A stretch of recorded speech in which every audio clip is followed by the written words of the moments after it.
अस्सलाम वालेकुम। बहुत तमाम ख़बरों के साथ सोहेल रशीद एक बार फिर सुप्रीम कोर्ट ऑफ पाकिस्तान से आपसे मुखातिब। आज की सबसे बड़ी ख़बर तो यही है कि नैब तरमीम 2022 को सुप्रीम कोर्ट ऑफ पाकिस्तान ने बहाल कर दिया है।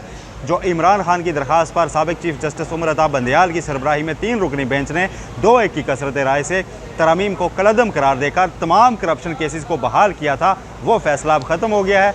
अब नैब तरमीम 2022 अपनी असली शक्ल में बहाल कर दी गई हैं। इन तरमीम के बहाल होने से किसे क्या फ़ायदा पहुँचेगा, किसका क्या नुकसान होगा, मुकम्मल तफसील आज के व्लॉग का हिस्सा होगी। और सबसे बड़ी बात, जो सबसे बड़ा सवाल था कि इमरान खान कहते थे कि मेरे केस के लिए ये फ़ैसला रुका हुआ है कि मुझे सज़ा हो जाए फिर ये फ़ैसला आए। क्या आज का फ़ैसला होने के बाद 190 मिलियन पाउंड स्कैंडल में इमरान खान के लिए कोई रिलीफ बनेगा या नहीं बन सकेगा, ये मुकम्मल तफसील आपके सामने रखेंगे। और सबसे पहले बात यही, आज के फ़ैसले की पहले मुख्तार फ़ैसला आपको बता दूं। मुख्तार फ़ैसला जो पढ़कर सुनाया चीफ जस्टिस काजी फायद साहब ने, उसमें यह कहा गया है कि सुप्रीम कोर्ट को पार्लियामेंट की जो कानून साजी है उसको फोकियत देना चाहिए, बिला वजह उसे कलअदम करार नहीं देना चाहिए। हाँ, मगर उसमें कुछ चीज़ खिलाफ आइन हो तो उसे कलअदम ज़रूर करार दिया जा सकता है। मौजूदा केस में इमरान खान साबित नहीं कर सके कि कैसे ये नैब तरमीम आइन से मुतसादम थी, इसलिए जो वफाकी हुकूमत की इंट्रा कोर्ट अपील है उसको मंजूर किया जाता है और नैब तरमीम 2022 को बहाल किया जाता है। जस्टिस अतर मिनल्ला और जस्टिस हसन अजहर रिजवी ने इजाफी नोट्स लिखे हैं। जस्टिस अतर मिनल्ला ने एक पॉइंट पर इख्तलाफ भी किया। तरमीम तो उन्होंने भी बहाल करने से इतफाक़ किया, लेकिन उन्होंने कहा कि जो प्राइवेट मुलजमान थे उनकी अपील पर मैं ये तरमीम बहाल कर रहा हूँ। वफाकी हुकूमत का इस्तेकाक नहीं था कि वो ये अपील दायर करती है। प्रैक्टिस एंड प्रोसीजर एक्ट के तहत सिर्फ मुतासरा फरीक जिसका केस कहीं पेंडिंग हो वही इस अपील को दायर कर सकता था, ये उन्होंने करार दिया है। लेकिन सबसे बड़े सवाल पर आते हैं। सबसे पहले उसके बाद मैं आपको बताऊंगा आज की इस वीडियो में मुकम्मल अहवाल कि अगर आप हाउसिंग फ्रॉड का शिकार हैं तो आज के फैसले के बाद नैब में आपका केस किस तरफ जाएगा। अगर किसी ने कोई आपको पुरकशिश मुनाफा कमाने का लालच देकर आपसे इन्वेस्टमेंट करा रखी थी और आपसे फ्रॉड कर रखा था तो आज के बाद आपका केस कहाँ जाएगा, ये भी आपको बताऊंगा। लेकिन और आसिफ जरदारी, नवाज शरीफ, मलिक रियाज, ओमनी ग्रुप, इन सारों के केसेस का अब क्या अंजाम होगा, ये भी इस वीडियो का हिस्सा होगा। सबसे पहले बात इमरान खान की। इमरान खान का जो केस है 190 मिलियन पाउंड स्कैंडल, वफाकी काबीना का एक फ़ैसला है जिस पर यह केस बना था। अब नैब तरमीम के तहत 2022 का जो नैब तरमीमी ऑर्डीनेंस है, सबसे पहले उसे देखते हैं कि उसका इतलाक़ किस किस पर होता है। तरमीमी ऑर्डीनेंस कहता है कि इसका इतलाक़ सब पर होता है, सिवाय इसमें एग्जेम्पशन दी गई है वफाकी और सूबाई काबीना के फ़ैसलों को। और जो मुख्तलिफ फोरम्स हैं, CTWP और इस तरह के जो मुख्तलिफ फोरम्स हैं, उनसे जो मजाज फोरम्स हैं, वहाँ से जो मंजूरशुदा मनसूबे हैं, उन पर नैब उस वक्त तक कार्रवाई नहीं करेगा जब तक उस किसी फ़ैसले से बदनीति से जवाब में किसी ने कोई रिश्वत या माली फ़ायदे ले रखे हों। अब जो 190 मिलियन पाउंड स्कैंडल है, इसमें कहा जाता है कि जी ट्रस्ट के लिए ज़मीन मलिक रियाज से ली थी, इसलिए उन्हें फ़ायदा दिया गया था और ये माली फ़ायदा है। ये जो लोग कहते हैं उनके लिए आज मैं नैब का अपना गवाह जो इस 190 मिलियन पाउंड स्कैंडल में पेश हुआ नैब की जानिब से और उसने अदालत को जो बताया, उसके बयान की रोशनी में मैं आपको बताऊंगा कि क्या ये माली फ़ायदा है या नहीं है। तो जनाब CFO हैं, chief financial officer Al-Qadir university के, जिनको नैब ने अपना गवाह बनाकर अदालत में पेश किया था। इनका नाम है मोहम्मद जाहिद, 32 साल इनकी उम्र है रिकॉर्ड के मुताबिक। और इनका जो बयान है लिखा हुआ वो पूरा मेरे पास मौजूद है, मैं पढ़ देता हूँ। उसका आखिरी हिस्सा आपको पता चल जाए जो इस सवाल से मुतालिक था, माली फ़ायदे से मुतालिक। तो Mohammad Zahid, chief financial officer, नैब के गवाह के तौर पर अदालत को ये बता रहे हैं कि ये दुरुस्त है कि ये ज़मीन सिर्फ अलकादर यूनिवर्सिटी के लिए दी गई थी, बैरी एटन और मलिक रियाज की जानिब से, और सिर्फ अल्लाह की खुशनुदी के लिए दी गई थी। ये भी दुरुस्त है कि ट्रस्टीज़ इस ट्रस्ट के यानी इमरान खान और बुशरा बीबी ज़ाती फ़ायदे के लिए इसमें से कुछ भी नहीं ले सकते। आगे चलें।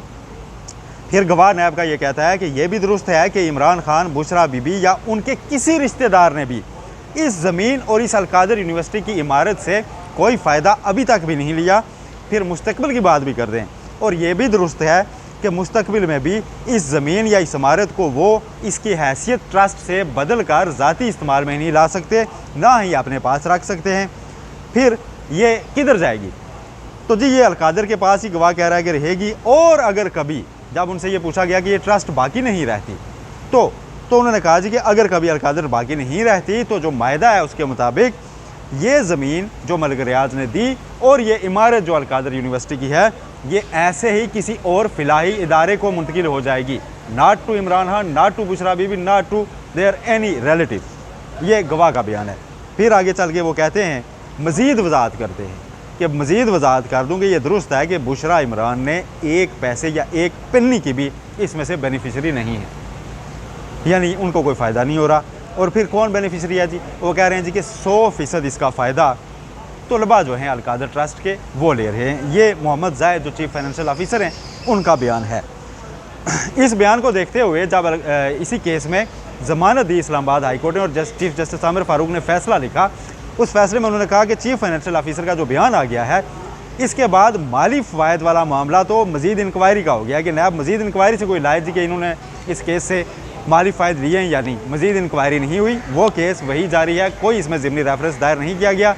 लिहाजा आज का फैसला जिन नैब तरमीम 2022 को बहाल कर रहा है उसमें वाज़े तौर पर यह कहा जा रहा है कि जब तक काबीना का फैसला जो है उस पर नैब का एक तो दायरा इख्तियार नहीं, दायरा इख्तियार तब होगा जब बदले में कोई माली फ़ायद लिए हों। माली फ़ायद से मुतल्लिक नैब का गवाह और इस्लामाबाद हाई कोर्ट की उस पर ऑब्जर्वेशन दोनों मैंने आपके सामने रख दी। अब आपको मैं खबर बताऊँ, PTI के जो वकला हैं, जो उनकी कानूनी टीम्स है, उनसे जो मेरी बात हुई है, वो कह रहे हैं कि अगर चाहिए तरमीम इमरान खान ने ही चैलेंज की थी और ये फैसला आया है, हम इसकी मजम्मत करते हैं, लेकिन चूँकि तरमीम बहाल हो चुकी हैं, लॉ ऑफ लैंड ही चलेगा और हम इस नए कानून के तहत तरमीम बहाल होने के बाद 190 मिलियन पाउंड स्कैंडल में इमरान खान की बरियत की दरख्वास्त एहतसाब अदालत में दायर करने जा रहे हैं। अगर एहतसाब अदालत ने इस दरख्वास्त को मंजूर ना किया तो हम हाई कोर्ट से और फिर सुप्रीम कोर्ट से रजू करेंगे।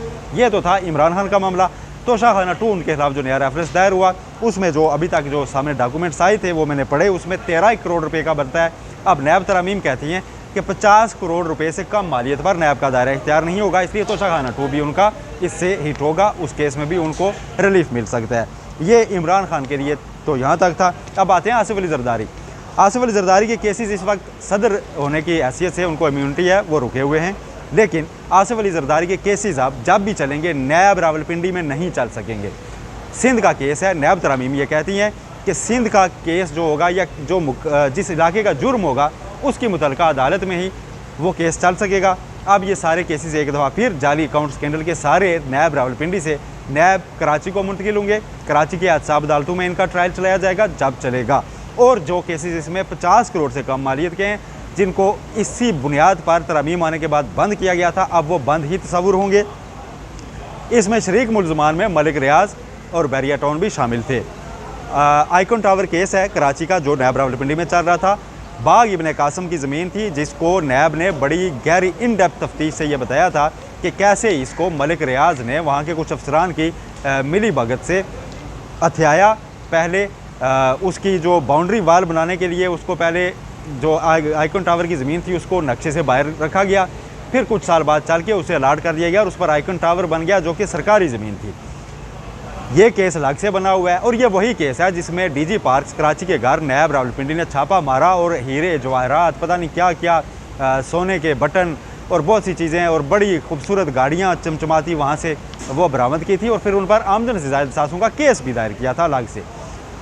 ये केसेस सारे अब नैब तरमीम का शिकार होंगे। आते हैं नवाज़ शरीफ की जानिब। नवाज़ शरीफ का सिर्फ एक ही केस, अगरचे इमरान खान हुसैन कह रहे थे कि 5 केस, लेकिन बाकी केसेस उनके प्रोसिक्यूशन की स्टेटमेंट्स पर बंद हो चुके हैं। नवाज़ शरीफ का सिर्फ एक केस तोशाखाना का जो है वो कहीं ना कहीं रुका हुआ है, वो इस तरमीम से वाज़े तौर पर हिट होगा। वो 50 करोड़ से ज़्यादा का नहीं है। जो ड्यूटी दी गई थी ये गाड़ी की वो भी उससे कम का है, नैब से वो भी मुंतकिल हो जाएगा अगर वो अभी तक बरी नहीं होते तो। शहबाज शरीफ साहब, उनके केसेस जो मनी लॉन्ड्रिंग वाला थे उसके ऊपर नैब का दायरा इख्तियार ख़त्म है, वो पहले भी केस बंद हो चुके हैं तो बंद रहेंगे। ओमनी ग्रुप वाज़े तौर पर इसका फ़ायदा होगा। ये सियासतदानों के थे। अब असल जो फ़रीक़ैन हैं अवाम, उनकी तरफ आते हैं। सबसे ज़्यादा जो नैब की रिकवरीज़ हैं जो 4-5 दिन पहले भी नैब ने की हैं, कुछ 6-7 अरब रुपए की, वो हाउसिंग फ्रॉड में होती हैं। अब हाउसिंग फ्रॉड में अगर आपका प्लाट किसी ने आपसे पैसे लेकर आपको नहीं दिया और कोई हाउसिंग स्कीम है जो आपका प्लाट आपको नहीं दे रही, तो अब आपको नैब तभी आपका केस देखेगा जब आप अपने साथ पूरे 100 मुतासरा फरीक लेकर जाएंगे। नैब तरामीम ये कहती हैं कि ऐसे केस में 100 मुतासरीन का आना ज़रूरी है। अगर कोई हाउसिंग सोसाइटी आज के बाद 95 लोगों से फ्रॉड करती रहती है तो वो उस फ्रॉड पर नैब कुछ नहीं कर सकेगा। आपको दीगर इदारों की तरफ जाना पड़ेगा, जिन इदारों में आज तक कभी ऐसा केस डिसाइड हुआ नहीं। अनफॉर्चुनेटली नैब में रिकवरी ज़रूर होती रही हैं। जाली अकाउंट स्कैंडल की भी बाय द वे 35 अरब रुपए की रिकवरीज हुई थी। लेकिन वो केस आतमी सज़ाओं की तरफ नहीं बढ़ा, तरमीम आती रही।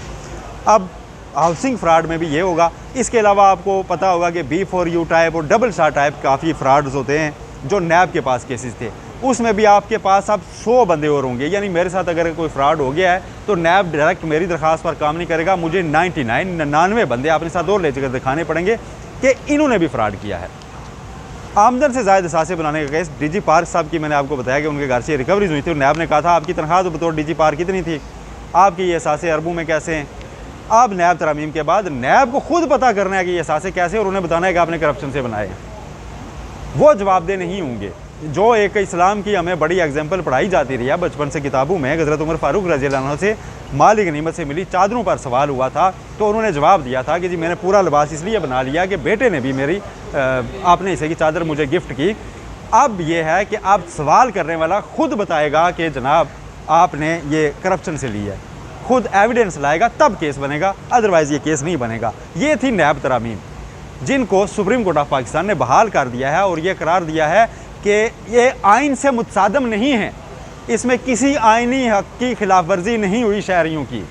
इमरान खान का मौक़िफ़ ये था कि करप्शन वो केस है, करप्शन वो मामला है जिससे तमाम आइनी हकूक़ जुड़े हुए हैं और लोगों की सेहत, तालीम, हर चीज़ जो है पीने का साफ़ पानी करप्शन की वजह से उन्हें नहीं मिल पाता। इसलिए ये तरामीम नहीं होनी चाहिए और करप्ट लोगों का एहतसाब होना चाहिए और नैब के पास ही होना चाहिए, नैब को सख्त करना चाहिए। उनसे जब वीडियो लिंक पर जस्टिस अतर मुल्ला ने मुकालमा किया था कि आप इन तरामीम को बहाल होने दें, आपके केसेस भी बंद हो जाएंगे, तो उन्होंने जवाब दिया था मेरी ज़ात का मसला नहीं, मुल्क का मसला है, मेरे केस चलने दें, नैब तरामीम को आप कलअदम ही रखें ताकि करप्शन जो करप्ट लोग हैं उनका मुहासबा हो। लेकिन सुप्रीम कोर्ट ने यह करार दिया है कि पार्लियामेंट का इख्तियार है कानून साजी का, वो कर सकती है और कोई आइनी हकूक़ इससे मुतासर नहीं हुए। ये अभी तक जो मुख्तसर फ़ैसला आया उसके जो इम्प्लिकेशंस हैं, उसके जो इम्पैक्ट्स हैं, उससे किसे क्या फ़ायदा होगा, किसे क्या नुकसान होगा, मुकम्मल मैंने हक़ाइक़ के साथ आपके सामने रखा है। जो फैक्ट्स हैं, जो बयानात हैं, जो तरामीम में लिखा हुआ है और जो नैब ऑर्डिनेंस पहले था, ये सारा मैंने आपके सामने रखा है। तफसीली फ़ैसला आएगा तो उससे भी आपको आगाह करेंगे। जस्टिस अतर मुल्ला ने अपने नोट में कुछ अनटचेबल्स का भी जिक्र किया है कि नैब का उन पर भी दायरा इख्तियार होना चाहिए, वो भी आपके सामने रखेंगे। अपना बहुत ख्याल रखिएगा। अल्लाह हाफ़िज़।